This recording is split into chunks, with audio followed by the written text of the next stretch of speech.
দ্বাদশ শ্রেণীর শিক্ষার্থী বিজ্ঞান বিভাগের আজ আমি রসায়ন প্রথম পত্র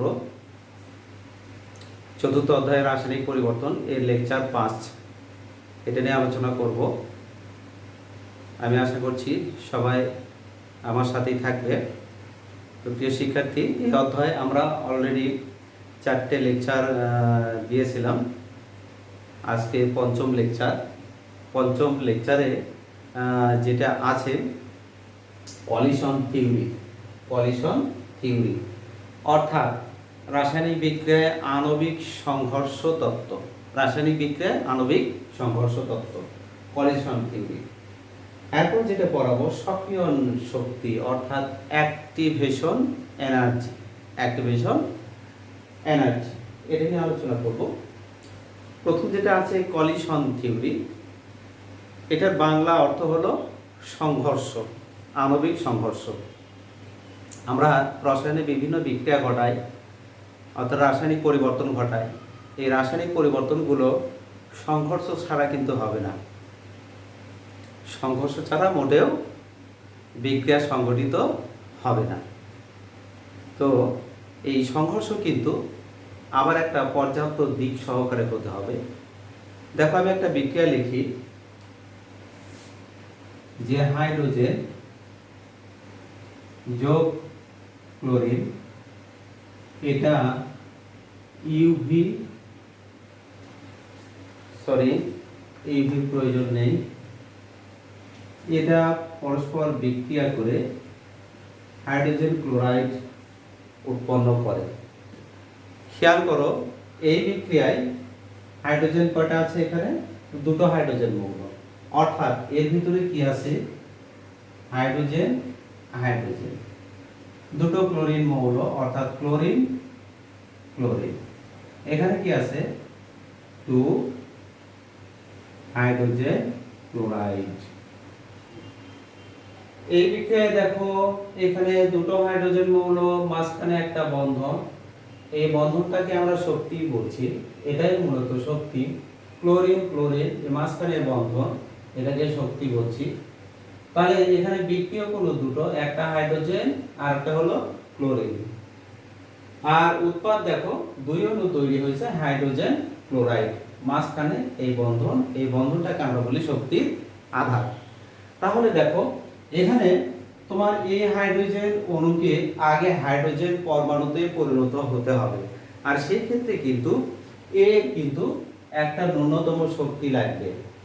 আবার দেখো, এখানে ক্লোরিন কিন্তু আগে পরে কিন্তু ক্লোরিন মৌলতে পরিণত হবে অর্থাৎ পরমাণুতে পরিণত হতে হবে, সেই ক্ষেত্রেও কিন্তু শক্তি প্রয়োজন। এরপরে দেখো, এখানে যে উৎপাদ তৈরি হয়েছে হাইড্রোজেন ক্লোরাইড, এই হাইড্রোজেন ক্লোরাইড তৈরি হতে গেলে এই হাইড্রোজেন এবং ক্লোরিন এর মধ্যে কিন্তু এক ধরনের সংঘর্ষ হতে হবে। যদি এরূপ সংঘর্ষ হয় যে হাইড্রোজেন, তারপরে কি হাইড্রোজেন, এই হাইড্রোজেন যদি সংঘর্ষ হয়, তাহলে কিন্তু এরা বিকর্ষিত হয়ে এরূপ ফিরে যাবে, অর্থাৎ এরূপ বিকর্ষিত হয়ে দূরে চলে যাবে। কিন্তু যদি এই রকম হয় যে হাইড্রোজেন এবং ক্লোরিন, তাহলে কিন্তু এখানে যে সংঘর্ষ হচ্ছে, এই সংঘর্ষ কিন্তু পর্যাপ্ত শক্তি নিয়ে হবে। কেন?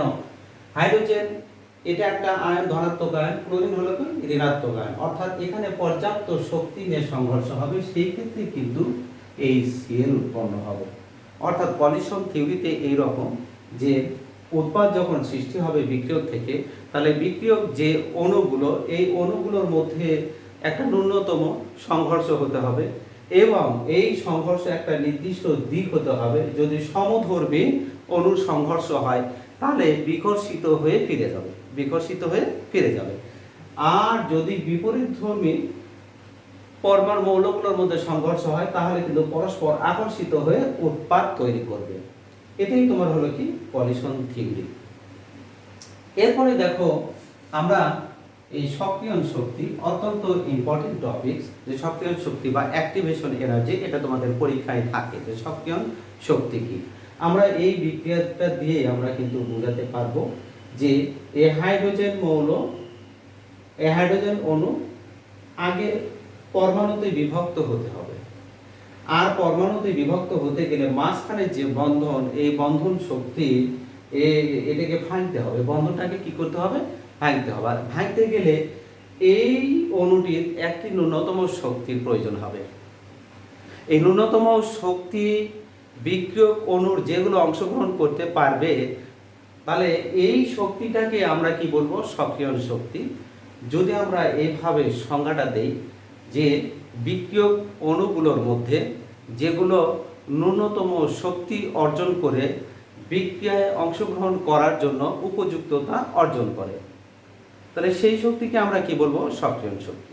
তাহলে বিক্রিয়ক অণুগুলোর মধ্যে ন্যূনতম যে শক্তি অর্জন করে বিক্রিয়ক অণুগুলো বিক্রিয়ায় অংশগ্রহণ করার জন্য পর্যাপ্ততা অর্জন করে বা উপযুক্ততা অর্জন করে, তাদেরকে আমরা বলবো, সেই শক্তিকে বলবো সক্রিয়ণ শক্তি বা অ্যাক্টিভেশন এনার্জি, যেটাকে আমরা এইভাবে ই এ দ্বারা, ই এ অথবা ই এ এরকম অ্যাক্টিভেশন এনার্জি ই এ দ্বারা সূচিত করি। তাহলে সক্রিয়ণ শক্তি এই অণুগুলোর মধ্যে যে অণুগুলো সক্রিয়ণ শক্তি অর্জন করবে তারাই শুধু বিক্রিয়ায় অংশগ্রহণ করবে এবং তারাই উৎপাদ তৈরি করবে, বাকিগুলো বিক্রিয়কে থেকে যাবে। আমরা এখানে একটা চিত্র দেওয়া আছে, দেখো যে আমরা এখানে একটা চিত্র দিয়েছি। প্রথম যে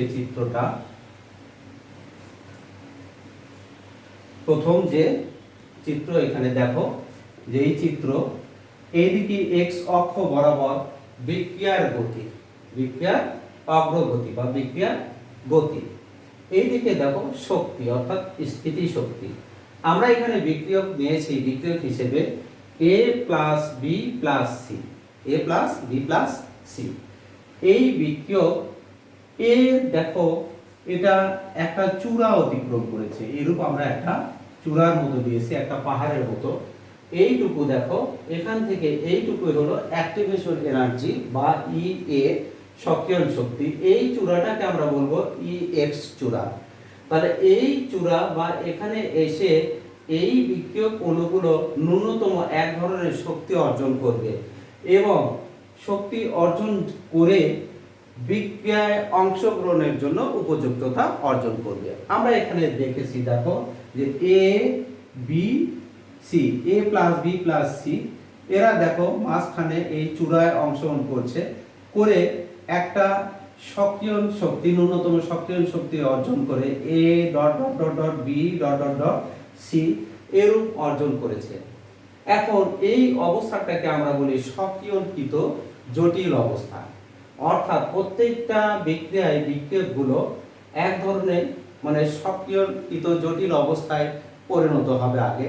এখান থেকে ন্যূনতম শক্তি নিয়ে তোমার উৎপাদ তৈরি হয়েছে, দেখো এ বি, অর্থাৎ এ বি আমরা দেখেছি যে এ বি প্লাস হলো কি সি বিচ্যুত হয়েছে, অর্থাৎ উৎপাদ তৈরি হয়েছে। তার মানে কি এ এবং বি ন্যূনতম একটি শক্তি অর্জন করে এ বি তৈরি করেছে এবং সিটা কি বিচ্যুত হয়েছে, অর্থাৎ বিক্রিয়ক ছিল এ প্লাস বি প্লাস সি, উৎপাদ হলো এ বি প্লাস হলো কি সি। তাহলে এই বিক্রিয়ক অণুগুলোকে ন্যূনতম একটা শক্তি অর্জন করতে হয়েছে এবং একটা শক্তি চূড়া অতিক্রম করতে হয়েছে। এই চূড়া থেকে বিচ্যুত হয়ে তোমার কি হয়েছে, নতুন উৎপাদ সৃষ্টি করেছে। তাহলে এই শক্তিটাকে আমরা কি বলবো, সক্রিয়ণ শক্তি। এখন দেখো সক্রিয়ণ শক্তি মূলত হলো কি তাপ উৎপাদী বিক্রিয়া এবং তাপহারী বিক্রিয়া, এর ক্ষেত্রে কি হবে। আমরা তো জানি প্রত্যেকটা রাসায়নিক বিক্রিয়ায় কিছু না কিছু তাপের উদ্গীরণ হয়, হয় তাপের শোষণ হবে, না হলে তাপের উদ্গীরণ হবে। তাপের শোষণ হলে তাপহারী বিক্রিয়া, আর তাপের উদ্গীরণ হলে তোমার কি হবে, তাপ উৎপাদী বিক্রিয়া। আমি দেখো প্রথমে এই যে চিত্র দিয়েছি, এটা তাপ উৎপাদী বিক্রিয়ার ক্ষেত্রে আমরা চিত্র এখানে দেখাইছি যে একই অবস্থা, এইদিকে হলো শক্তি ওয়াই অক্ষ বরাবর, এইদিকে হলো বিক্রিয়ার অগ্রগতি।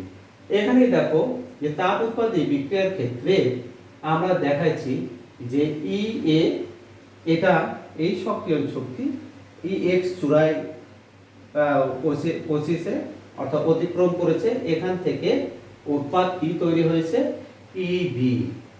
তাহলে ইএ এই ক্ষেত্রে তাপ উৎপাদী বিক্রিয়ায় এই ইএ অর্থাৎ বিক্রিয়কের সক্রিয়ণ শক্তি এটা উৎপাদের সক্রিয়ণ শক্তি অপেক্ষা বেশি থাকে। এই কারণে তাপ উৎপাদী বিক্রিয়ার গতি বেশি থাকে, বিক্রিয়ার গতি বেশি থাকে, সেটা আমরা দেখাচ্ছি। ইএ ইজ গ্রেটার দেন কি ইবি, অর্থাৎ বিক্রিয়কের সক্রিয়ণ শক্তি এখানে বেশি কার তুলনায়, উৎপাদের তুলনায়। বিক্রিয়কের সক্রিয়ণ শক্তি বেশি হওয়ার জন্য তোমার বিক্রিয়ায় অধিক সংখ্যক অণুগুলো উৎপাদে পরিণত হওয়ার জন্য উপযুক্ততা অর্জন করে এবং উৎপাদ সৃষ্টি করে। সেই ক্ষেত্রে বিক্রিয়ার গতি কি হয়, বেড়ে যায়। এরপরে দেখো আমরা এতে মিশিয়ে দিই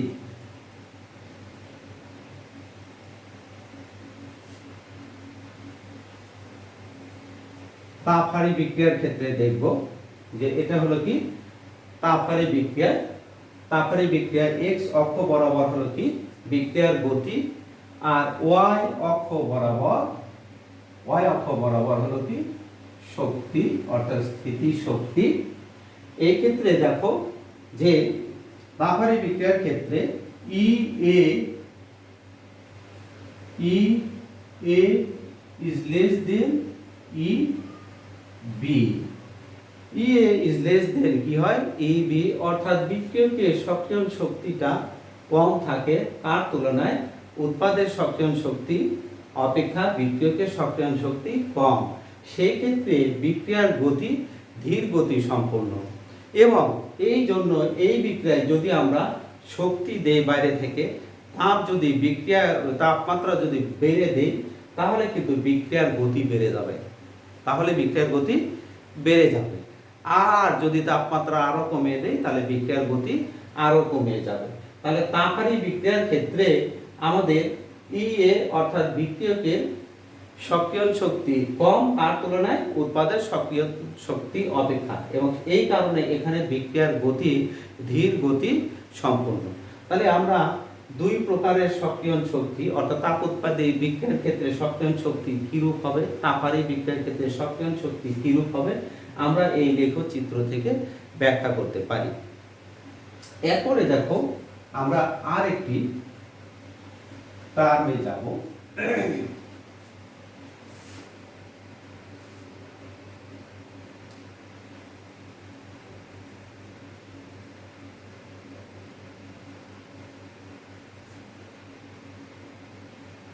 আমরা একটা বিক্রিয়া লিখি যে নাইট্রোজেন যোগ পিরি হাইড্রোজেন, অতি পরিচিত বিক্রিয়া টু অ্যামোনিয়া। এই ক্ষেত্রে ডেল্টা এইচ সমান -92 কিলো জুল পার মোল। আর একটি বিক্রিয়া আমরা লিখি নাইট্রোজেন গ্যাস অক্সিজেন গ্যাস 2 মোল নাইট্রিক অক্সাইড গ্যাস। এই ক্ষেত্রে ডেল্টা এইচ সমান +180 কিলো জুল পার মোল।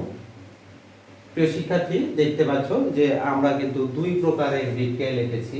একটা হলো অ্যামোনিয়া উৎপাদন, এই ক্ষেত্রে ডেল্টা এইচ এর মান হলো কি, ডেল্টা এইচ এর মান ঋণাত্মক, অর্থাৎ এই বিক্রিয়াটি তাপ উৎপাদী বিক্রিয়া। যদি ডেল্টা এইচ এর মান ঋণাত্মক হয় তাহলে কি বিক্রিয়াটি তাপ উৎপাদী। আর এটা দেখতে পাচ্ছ যে ডেল্টা এইচ এর মান ধনাত্মক, তার মানে এটি হলো তাপহারী বিক্রিয়া। তাপ উৎপাদী বিক্রিয়ার ক্ষেত্রে আমরা যে লেখচিত্র দেখলাম, প্রথম লেখচিত্র, সেই প্রথম লেখচিত্রটি দিতে হবে, এবং এই তাপ উৎপাদী বিক্রিয়ার ক্ষেত্রে বিক্রিয়কের সক্রিয়ণ শক্তি এবং উৎপাদের সক্রিয়ণ শক্তি তোমরা কি বলতে পারবা যে কোনটার বেশি এবং কোনটার কম? আমরা কিন্তু ওই লেখচিত্র থেকে পড়ে আসলাম। অর্থাৎ বিক্রিয়কের সক্রিয়ণ শক্তি তাপ উৎপাদী বিক্রিয়ার ক্ষেত্রে বেশি, এই জন্য বিক্রিয়ার গতি এখানে বেশি। উৎপাদের সক্রিয়ণ শক্তি কম। আর তারপরে বিক্রিয়ার ক্ষেত্রে বিক্রিয়কের সক্রিয়ণ শক্তি উৎপাদের তুলনায় কম। এই ক্ষেত্রে এখানে বিক্রিয়ার গতি হলো কি কম, সেই কারণে এই বিক্রিয়ায় যদি আমরা টেম্পারেচার বাড়িয়ে দিই তাহলে কিন্তু সর্বোচ্চ পরিমাণ উৎপাদ পাবো। আমরা পরবর্তী ক্লাসে এই দুটি বিক্রিয়া নিয়ে আলোচনা করব আরও ডিটেলস, যে এই দুটি বিক্রিয়ার ওপর লা-শাতেলিয়ের নীতির প্রভাব, এটা আমরা শিখব এবং সাম্যাবস্থায় এই দুটি বিক্রিয়ার তাপমাত্রা, চাপ এবং ঘনমাত্রা কীরূপ হবে সেটা আগামী ক্লাসে শিখব। তো আশা করছি তোমরা যতটুকু আজকে পড়ালাম তোমরা বুঝতে পেরেছ। পরবর্তী ক্লাসের জন্য আমন্ত্রণ রইল। সবাইকে ধন্যবাদ, ভালো থাকো, খোদা হাফেজ।